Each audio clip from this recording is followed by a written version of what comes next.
بخشیده به جشن‌های ملی کشور از طرف بخش جوانان ورزش و سیاحی شهر ترسونزاده در کمپلکس ورزشی سمندر 21 مسابقه کشاد شهر ترسونزاده اوید به باکس در بین نوسان و جوانان گذرانده شد. باید گفت که مسابقه مذکور در اساس برنامه رشد اجتماعی جوانان در شهر ترسونزاده برگزار گردید. در این مسابقه ورزشکاران از شهر و ناحیه‌های تابع مرکز و شهر و ناحیه‌های ولایت ختلان، سوخت و ولایت مختار کوهستانی بدخشان اشتراک نمودند.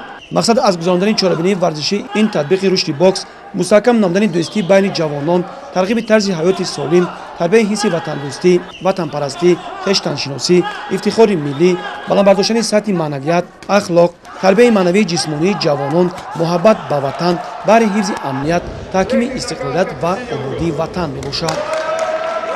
اصلا این روزا روز به روز سطح بوکسی هم جوانی هم سطح بوکسی تاجیکستان افزایش یافته است و امروز که میبینیم که هم در این مسابقه زنان میتونن اشتراک کنند، دختران میتونن، این خیلی خرسندی است برای ما. همچون یک مربی، همچون یک ورزشکار، من خیلی شاد شدم که امروز توانستن شاگردان ما در این مسابقه اشتراک کنند.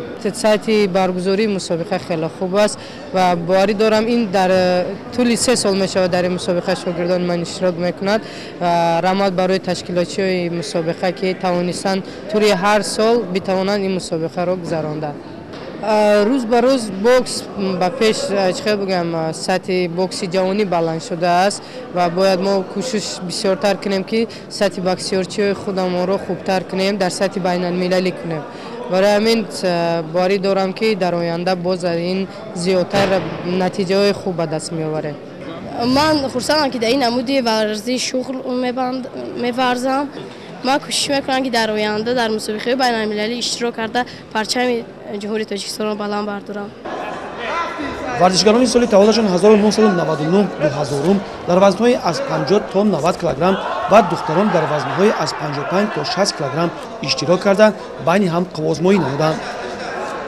برگزاری مسابقه بوکس در بین جوانان و آراسان سالهای تولدشان 1999 و 2000 که امروز در مجمع ورزشی سمندر عصری 21 نیز برگزار گشته است. از جمله مسابقه‌ای میباشند که بخش جوانان ورزش و سیاحت شهر ترسونزاده در سال نو برگزار نمودیم.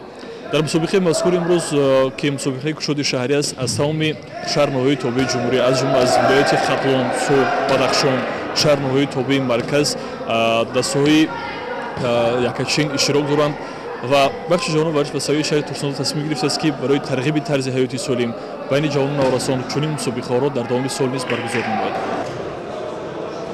در آخر چاله‌بینی از طرف بخش جوانان ورزش و سیاحی، مقامات اجرایی حاکمیت دولتی شهر ترسونزاده به غالبان مسابقه مدال، افتخارنامه و تحفه‌های خاطره‌ای سپرده شد.